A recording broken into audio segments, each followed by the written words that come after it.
Hello and welcome to How I Hire, the podcast that taps directly into the best executive hiring advice and insights. I'm Roy Notowitz, founder and CEO of Noto Group Executive Search. You can learn more about us at notogroup.com. As a go-to firm for purpose-driven companies, we've been lucky to work with some of the world's most inspiring leaders as they've tackled the challenge of building high-performance leadership teams. Now, I'm sitting down with some of these very people to spark a conversation about how to achieve success in hiring and create purposeful leadership for the next generation of companies.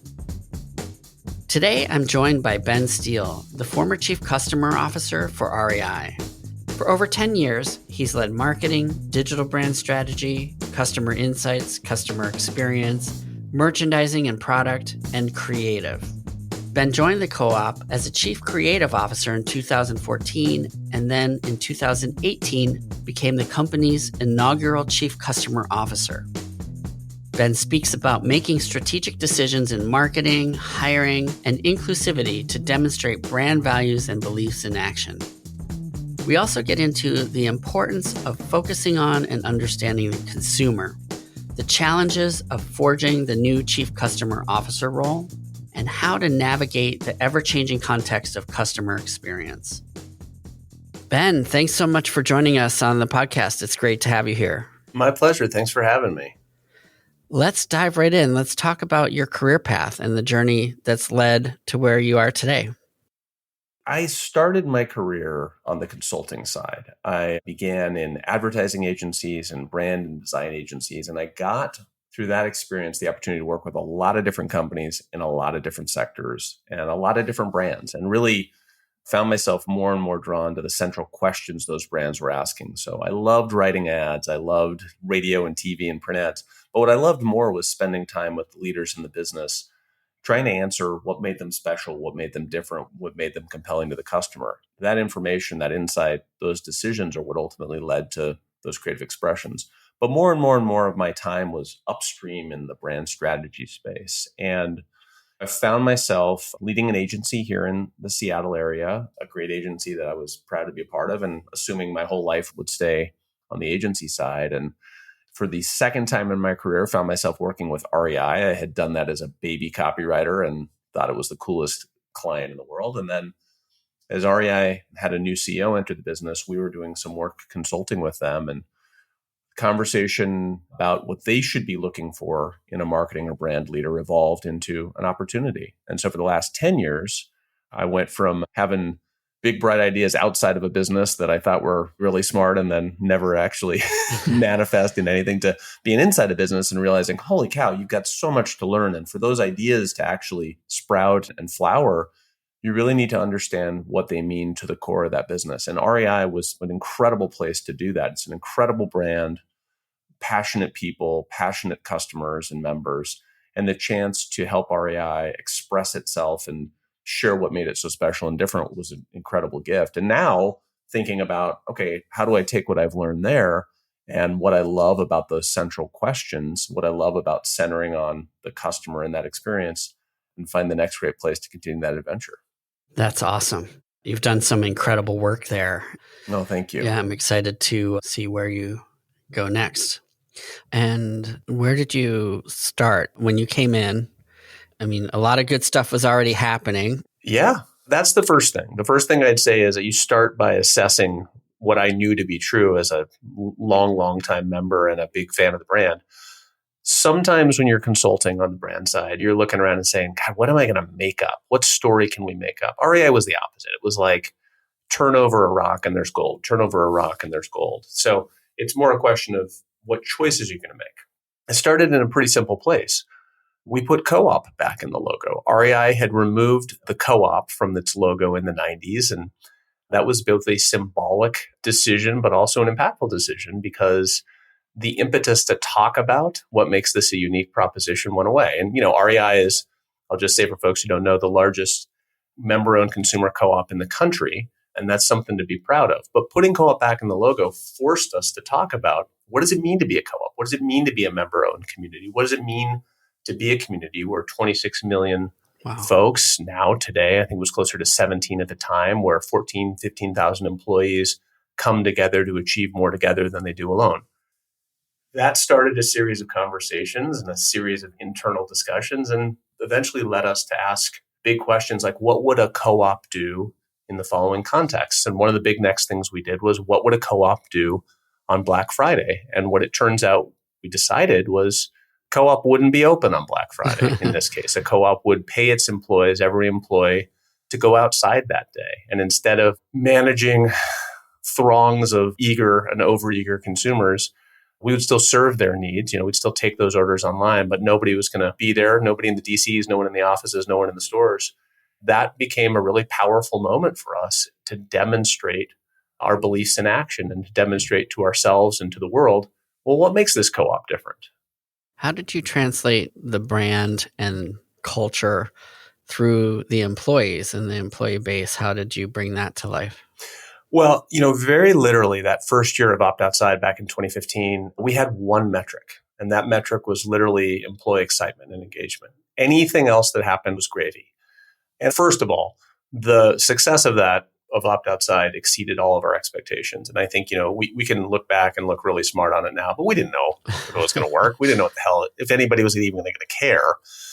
But I felt pretty good about that first metric. I got the opportunity to announce that we were going to be doing this at our leadership conference, where all of our store managers were there. And there's folks who've worked for decades in retail. And the energy in that moment and the emotion in that moment, folks who were jumping and crying and cheering and actual real tears. I've worked in retail for 30 years. Thanksgiving's always been a stressful day because I know what's coming next. Yeah. At that moment, kind of knew, okay, if this is about demonstrating to our employees what's most important in a way that they can then amplify and be excited about, we felt pretty good about that. Right. And what happened after that was just gravy. But that first part felt like a surer thing once I could feel the energy of our longtime retail employees. That's amazing. So you first took the chief customer officer role 6 years ago. So what was the impetus for creating the role at REI? And then what were the challenges around forging that new role within the organization? Yeah, the biggest challenge is everybody's response is, what the hell does that mean? But the good news is they didn't know what creative meant either. So, I was used to explaining my job. Honestly, in some ways, the evolution of the role was natural given what had been the evolution of the role. So the title probably trailed the responsibility. I think very quickly, one of my core beliefs is that brand is not marketing. Brand is not your stories. Brand is every action and decision that you make and take. Your values live in everything you do. So your core business operations are an expression of your brand and your belief. And my responsibilities and the teams I got the chance to serve and be a part of here changed over time. And our data insights and analytics research teams. Who are our members? What do they care about? What opportunities do we have? That became a part of our organization. Our formal marketing organization became a part of it. Our impact and philanthropic teams, our government affairs teams. And we reached a threshold moment where we brought the digital organization together with those other teams. And in that moment changed kind of the title, but also the focus. Not the focus of individual teams, but maybe the focus of how the co-op thought about the power of those teams together, starting from a place of understanding our customer and member. And we said customer because it isn't just the people we know today. It's the people we need to meet and serve and the ways we need to evolve to meet and serve them. Starting from a core place of understanding them, both where we're serving them and where we're falling short. How do we develop our product set, our stories, our offering across our touch points, stores, digital, and our experiences, our classes, our events, our trips? How do those things evolve to serve the needs of our customer base and our aspirational customer base? And, the organization kept changing. We created a new role a couple of years ago, bringing our stores and digital teams together, and digital joined the commercial organization here. We brought the merchandising and product teams into the customer organization. So I think this role looks different in every organization. What it has in common is a core belief at the enterprise level that customer-centered planning, customer-centered product development, customer-centered understanding of opportunity, customer centricity, no doubt everybody who's listened to a podcast has heard that term. That means different things in different organizations in terms of responsibilities, but in terms of core principles and beliefs, it's a common thread. So what functions reported into you and how was your team structured? I'll start at that core principle that I mentioned before. So our insights and analytics team. So we have an organization called Member and Customer Planning. That's research, that's insights, that's our membership team who literally develops and runs our membership programs and the planning that comes out of that. Then we have our marketing and brand teams. We largely have an in-house creative group here at the co-op. So that team works in close concert with both brand strategy and our marketing organization. Then our merchandising, so our external brand, vendor brand partners, and our co-op brands, that's our internal brand, so our physical product. I mentioned our experiences team, so that's our classes and events. And then we also have our, what we call our public affairs and impact teams. That's our sustainability group, our philanthropic organization, the giving commitment of the co-op to its community is a big part of who we are. That also includes our internal and external communications teams, our government affairs teams. And then those teams are also responsible for helping to support all of our racial equity, diversity, and inclusion work beyond our HR core practices across the co-op. So those teams together encompass our customer organization. And each of those teams has an accountable leader who is then a part of my leadership team. And we spend our time really asking ourselves, are we putting the power of all those teams together in service of our customer and member? Yeah. And in other organizations, how is this work carried forward? Or do most organizations not have as much of a focus on the customer? It really varies. I think very few organizations, more and more, very few organizations don't have a clear focus on the customer. Not everyone structures against it. I mean, look, as you well know, probably better than anybody, you can solve challenges through strategy, through structure, through process, through alignment, through shared goals. And if you want to be effective, you kind of have to do all of those things. We just happen to have structure aligned with those other things. What you'll typically see is a mix of the insights and analytics functions, some demand generation, and then customer touch points. So in a retailer, you tend to see store design or digital design coming together. Our inclusion of merchandising is probably slightly rarer, but the theory of the case there for us, again, is how does our assortment need to evolve as we think about meeting, greeting, building a business for new customers and members in the generations ahead. Oh, that's amazing. Yeah. What were some of the unique opportunities for you as a leader working to bring the REI brand to life for customers and members? I think the challenge for any organization, but one we think a lot about specifically, is how do you answer that question as context constantly changes? Just think about the last 5 years, right? What did it mean to answer that question as we were closing all of our stores for health and safety and then evolving our offering as we brought them back up? And oh my God, suddenly the participation in the outdoors is radically growing in a way it really never has. We went back and looked at our numbers all the way back to the 60s. There hadn't been that type of a spike ever. But that means a lot of new people are entering the space. How do you have to think about meeting and serving those folks? How do you think about then what I think, unfortunately, a lot of folks in our industry are feeling as a little bit of a correction back to the mean? The context changes. And on top of that, I'd also say the outdoor industry needed to do, us included, work to say, who are we not serving? Who are we unintentionally or without intention signaling ought not be a part of the outdoors? You're not welcome here. You're not served. You're not known. We're not interested in what you want or need. And I don't think you'd meet anybody who said we're purposefully trying to exclude people. But if you're not purposefully trying to include people, it's the same thing. So we really had to think about, where are we falling short? The example I always use, I love to run. I run every day. I live in a city, so I run in a city. REI spent a lot of time gently and not so gently telling me I was doing it wrong. Dude, you should be on a trail. You're doing it wrong. With respect, I don't live on a trail. I live in a city. So serve my need and then invite me to the trail. And that's just a different mindset. That's a customer-centered mindset. It's the difference between, hey, here's what I'm offering you, and hey, what do you need? And then how do I help you progress based on that starting point? So the short answer is context is always changing, which means what you think you know, you always have to be reinterrogating. Yeah. So context often comes from what's happening in the moment, right? Or what recently happened. How do you look forward and anticipate?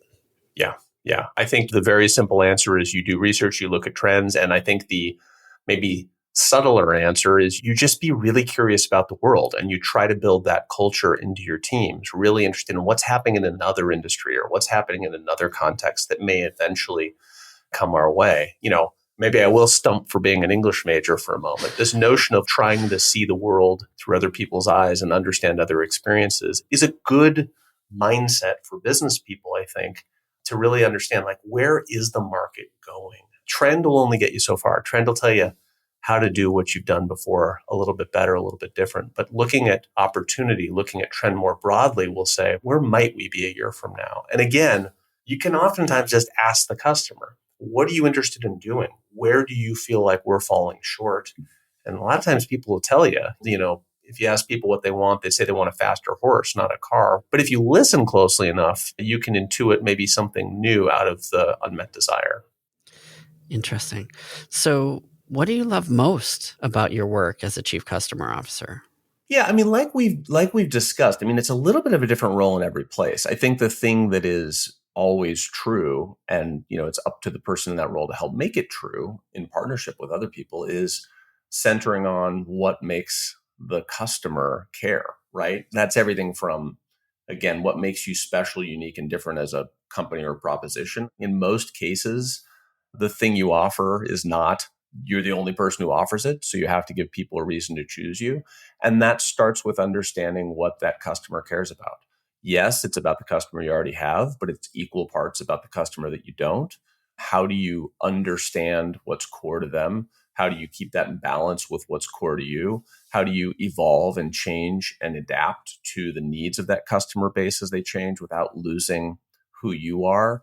Those are really big, interesting, complex questions. And I think, it's everything from deep data models that'll show you trend projections and the future of what could be, to big swaths of market opportunity understanding to say what could be if we move to another space. And then there's just the gut feel of, are we getting closer or are we getting further from who we are and what's most compelling? And that mix of art and science, that mix of research and insight, that mix of deep connection to customer and imagination of possibility, like it's a pretty cool space to get to operate.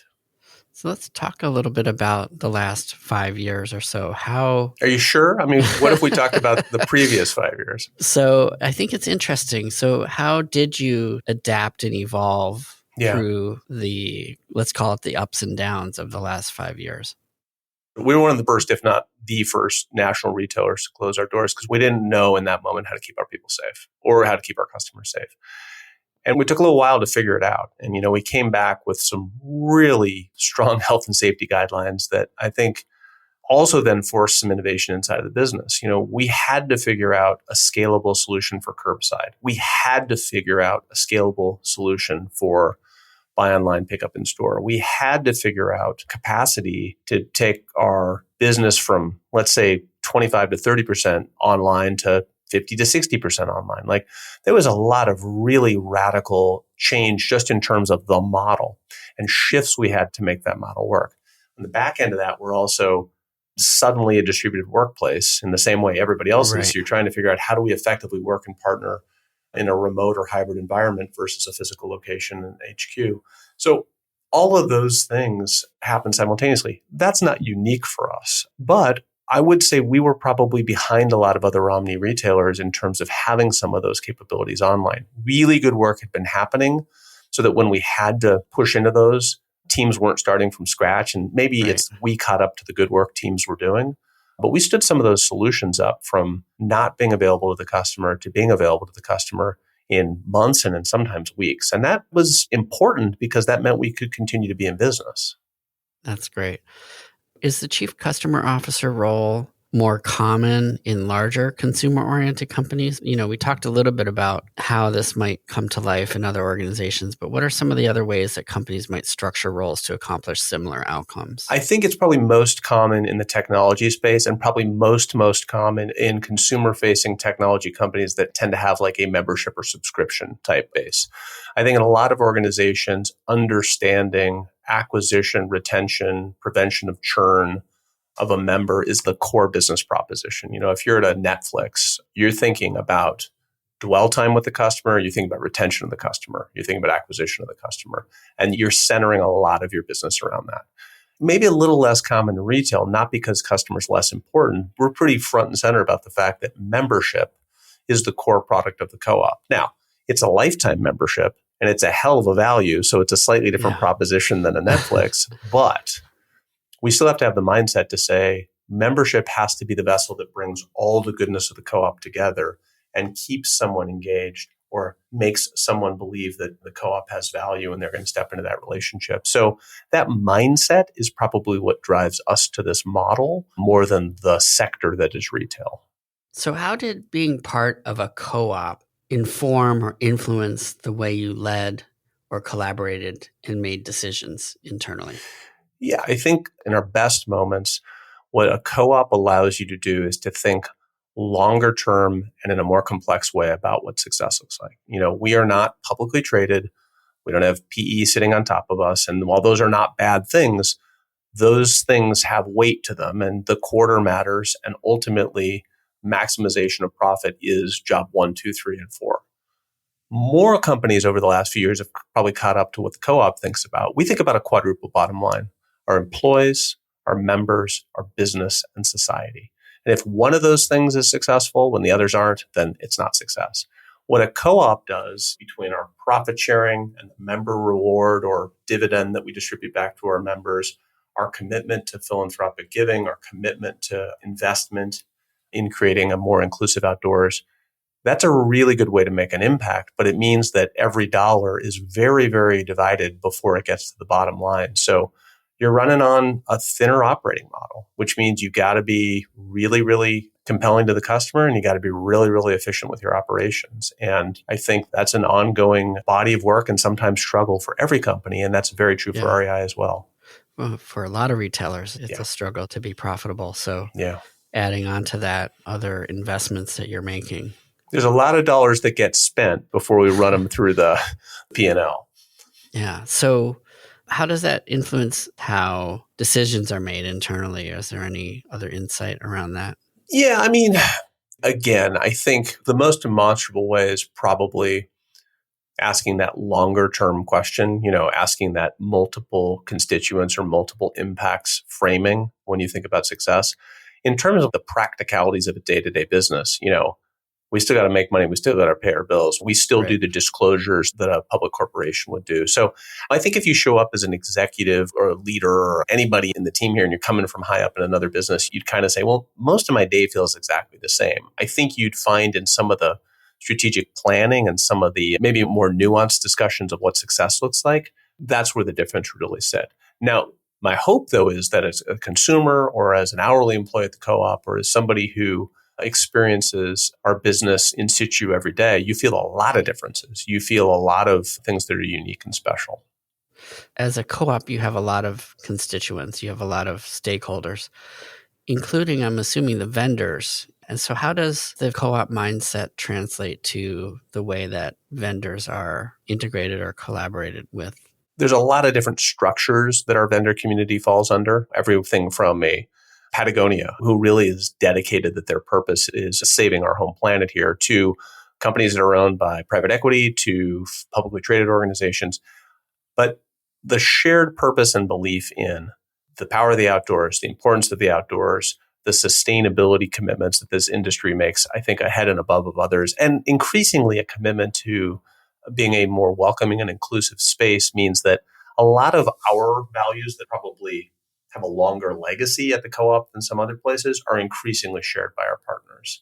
At the end of the day, though, our vendor partners aren't going to give us any special favors because we're a co-op. They expect us to serve our members and serve them as great partners really, really well. And we definitely get to hear when we're falling short of that expectation.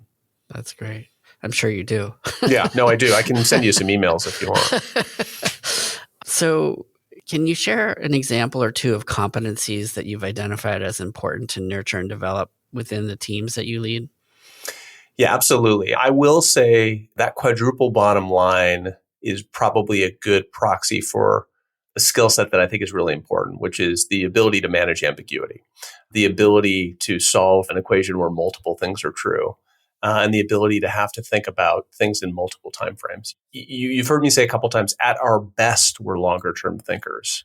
We're not always at our best. The skill set to say, like, how do I think about what this has to mean in 2024, but also what it will unlock in 2025 and 2026. Longer term business planning is not unique, but that need to constantly have your mind in both of those time spaces, but also to say, how does this definitely serve our members, definitely serve our employees, definitely serve the business, and then allow us to invest in making a more positive, broader societal impact? Those are more complex questions. And the skill set that I think is really important is people who embrace that complexity and thrive in that complexity. The other one that I would talk about, and again, the sort of simple cliche version of it is collaboration. But if you really step back, what a co-op is, it's pretty simple. It's that people are coming together to do more together than they could on their own. When I talk about a lot of the dollars that get spent before they kind of run through the systems here, that means oftentimes, we're doing things with fewer resources. We're doing things without some of the tools and capabilities that somebody else might have. So the power of our ability to get that done is about strong collaboration. And that's not just, hey, do we like each other? It's, can we align on shared goals and outcomes? Can we build OKRs or KPIs together so that ultimately we're not working at cross purposes with one another? Can we align our processes to allow us to do more than the resources here might suggest? And those are really important things. And again, that's both a set of practices, but it has to be also a mindset and belief. So those are two that kind of jump to mind as pretty important for me. Yeah.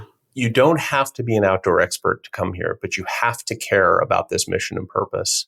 And when you do, you unlock a lot. Yeah. In what ways can boards, investors, and CEOs of public and private companies, not just co-ops, evaluate or measure the degree to which the company is succeeding or failing at serving the customer? I would say from a commitment and belief perspective, the co-op is great at it. From a truly measuring, like the double, triple, quadruple click inside of something like customer satisfaction, I think we've got a little ways to go. I mean, we're good at understanding what our CSAT levels are at every touch point of service. And here's the good news. They're really, really high. They're consistently high. That's part of what we're known for. But sometimes those big aggregate high numbers can cloud important places where you're either degrading or underutilizing an opportunity. So people love blended stuff. Net promoter score is a really powerful thing, and I get why people love it. But averages can kill. So how do you get underneath those averages or underneath those aggregates to understand like what's working here? And just importantly, what's not working as well as it used to? We talk a ton about expertise. Expertise is why people choose the co-op. Approachable expertise is what people love about our stores. We're really, really, really, really good at it. Other people have taken note of that, and they're investing in getting good at it too. So understanding how good are we at it relative to an aggressive competition is a subtler question. And we've got to ask that question.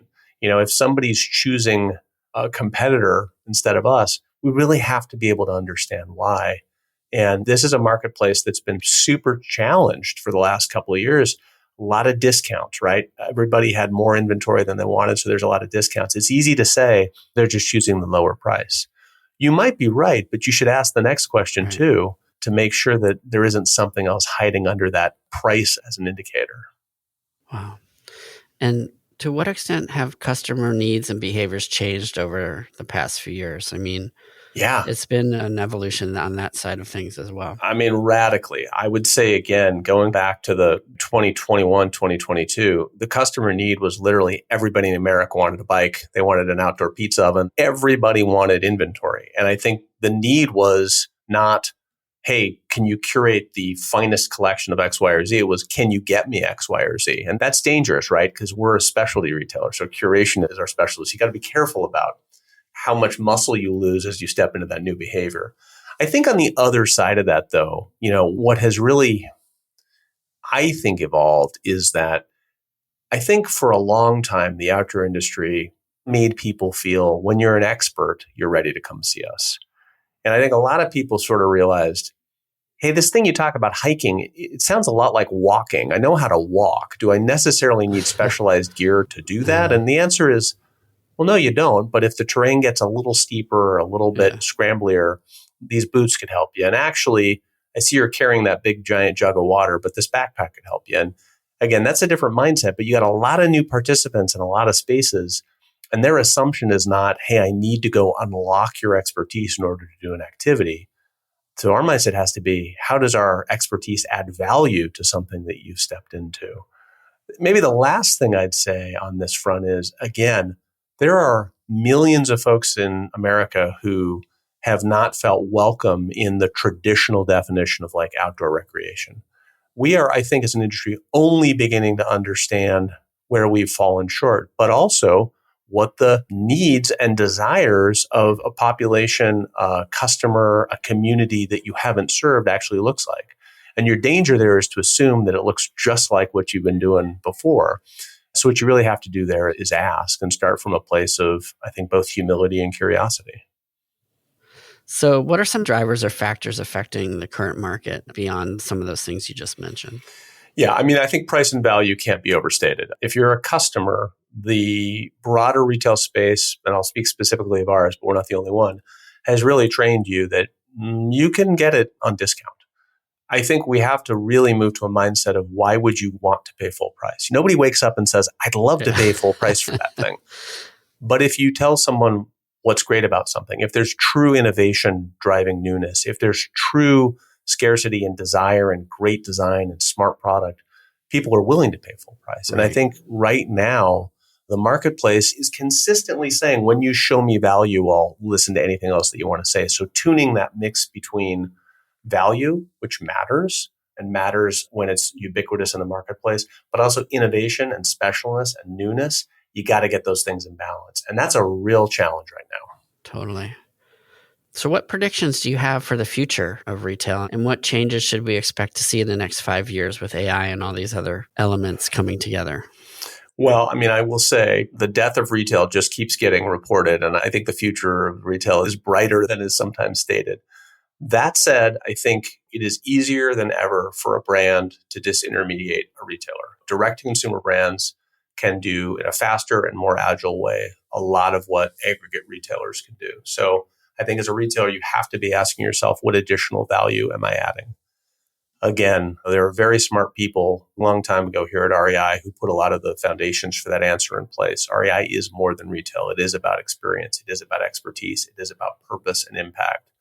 So there's a lot of reasons beyond just the stuff you buy here to be in a relationship with us. But we have to be innovating and evolving. And I think as an industry, as a retailer, you have to look around and say, maybe there isn't a single competitor who looks like me.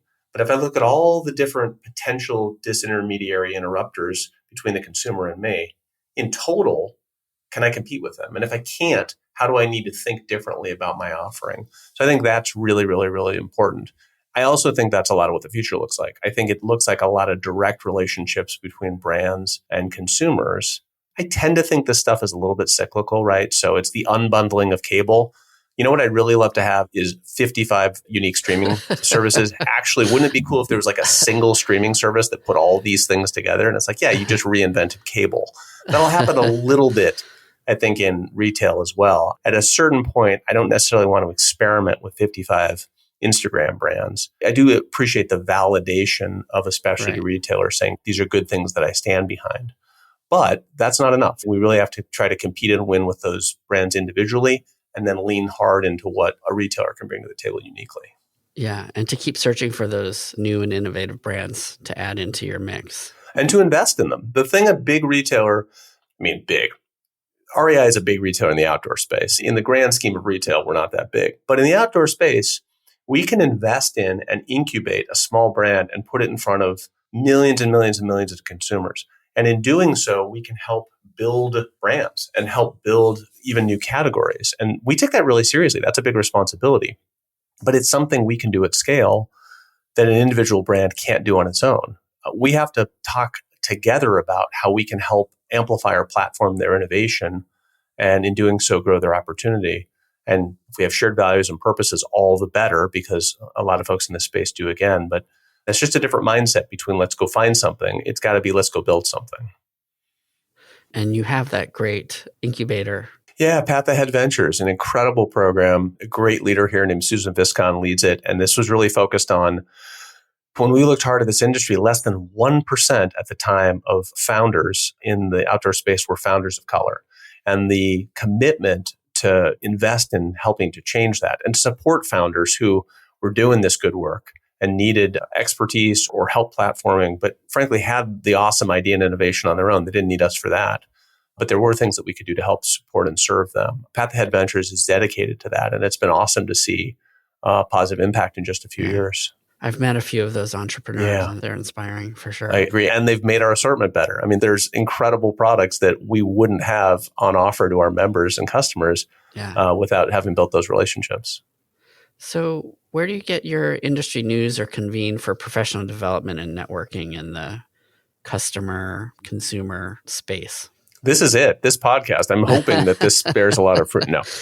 The first is I'm intensely curious about this industry. And in my role, I get to spend a lot of time with our partner brands and a lot of time understanding what they're seeing and what they're thinking. I would also say I'm pretty voraciously curious about the broader consumer, though. So I really do try to break the context of outdoor and understand what are other people who are thinking about demand generation and consumer trend and brand differentiation thinking about. So I really I think anybody, try to get out there and build your own network of folks across a variety of industries who help you see those problems from different perspectives. And maybe I wasn't expecting this to be like the English majors pro stumping podcast, but I also have the same habit I had when I was in school all those years ago. I am a voracious consumer of content. I love to read. I love to listen to podcasts. I love to consume and understand perspective. And in doing so, I think you dimensionalize your worldview. Okay, so what are you most excited about as you think about the future and your career path? Well, it's a heavy question. This is like, no, this is therapy. Honestly, this is maybe less about my title or even my set of roles and responsibilities. I think if you're curious about the customer, then everything is going to constantly change. We talked earlier about context changing. You can get really scientific about it and talk about marketplace dynamics and emerging technology trends. And you referenced AI. I mean, let's think about what AI is going to enable and force and compel over the next 5, let alone 10, 15, 20 years. It's a constant new space. And I think the context constantly changes. And in doing so, the challenges you face constantly change. And I feel fortunate in the space I sit that those problems are going to come right across the dashboard. Those aren't abstract, oblique problems that maybe you should think about someday. Those are like the existential questions that'll be on top of this business a year or two from now. And I think it's the pace at which those things emerge, evolve, and then impact is faster than ever. I was at a gathering down in Dallas a few months ago, and they had an expert come in and talk to us about AI. And it was a room full of leaders across a bunch of different businesses. And I think the common theme for everybody in the room was, oh shit, I'm way behind on AI. And their answer was, no matter how much money you've been spending or how much resource you've had dedicated this, you're way, way, way behind on AI. Which is interesting. I mean, one, glass half full is everybody's behind. We're going to figure this out and opportunity will come our way. But it is a good example of you need to be asking, like, how will this help us? And then what's the threat that this is going to create that we're not seeing yet as well? So that variety is what I'm excited about. I think big things that sort of shift, it always takes a little bit of time for it to really have the flywheel effect because, I think it'll probably take 5 to 7 years for us to really start to understand and get people sort of ramped up on all the different ways, or at least some of the different ways that AI can be I think you're right. I also think given the companies that are investing and frankly building the infrastructure that AI sits on top of, those companies will be 5 to 7 years ahead of all of us. So I think the question is, how are you thinking about those possibilities and those threats ahead of having all the answers? It's not lost on somebody sitting in retail that a big organization like Google is both your advertising partner and your AI service provider and your competitor on the retail space. And like how those things all manifest out together, going to be interesting. So as you think about your next steps in the future, what are you most excited about and what have you been reflecting on? I'm excited about possibility ahead, but I also am reflecting a lot on the gratitude I have for the last 10 years at REI. It's an incredible organization filled with amazing people. And I leave with nothing but love and gratitude and honestly, a ton of confidence in that everything that makes the co-op special continues to be what makes the co-op unique. And I think that there are people there who I am proud to have partnered with, and I'm proud and excited to see what they're going to do next. So, I'm reflecting with a lot of gratitude, and then I'm looking forward with a lot of excitement. Yeah. I think there's a lot of things that REI does so well. And every time I go in there, I have such a great customer experience, like every single time. Same. And I'm a little sad to give up my employee discount, but I'm pleased to help contribute to full price sales at REI. I will be a loyal member and customer now as well. Yeah. I think a lot of years on the consulting side made me pretty omnivorous and curious about like different industries, different sectors. And 10 years at the co-op, to me was the chance to really go deep inside of the business and understand, I wouldn't say every aspect of it, because there's a lot to learn in any organization over a full career. But I think the chance to exercise both of those experiences again and to say, I'm going to explore some new sectors, some new industries, some new businesses, and then I'm going to get the chance to go on that same learning journey again to understand who they are, what has made them who they are, where have they delighted their customers, where have they disappointed their customers, where is their opportunity to learn and to evolve, where's their opportunity and need to shore up what's made them strong. I love those questions. I love helping organizations and the folks in them find those answers. And, I'm excited to explore all those questions in a new context. That's fantastic. I think the REI experience was such a great opportunity to really connect with like you said, a passionate customer. And absolutely, so many of the brands that we work with and that you're probably have worked with as well in the past have similar types of customers or overlapping values. Absolutely. And I think if that's true, you're the fortunate recipient of a lot of good hard work people have done for decades or years and years and years, decades in the case of the co-op. So part of what excites me too is the chance to take that baton and to help write a new chapter in a new organization. That's exciting. Well, thank you so much. I appreciate you taking time out of your busy schedule. Yeah, my pleasure. It's just been great getting to know you over the past year or so, and I appreciate you taking the time. Well, I appreciate you taking the time, and thanks for the chance to come and apparently stump for English majoring. Like that's a real surprise for both of us. Thanks again, and I'll be in touch with you soon, I'm sure. Yeah, take care, be well, and talk soon. Appreciate you. Thanks for tuning in to How I Hire. Visit howihire.com for more details about the show. How I Hire is created by Noto Group Executive Search. To find out more about us, visit notogroup.com. You can also sign up for our monthly email job alert newsletter there and find additional job search strategy resources as well as content on hiring. This podcast was produced by Anna McLean. To learn more about her and her team's work, visit aomclean.com.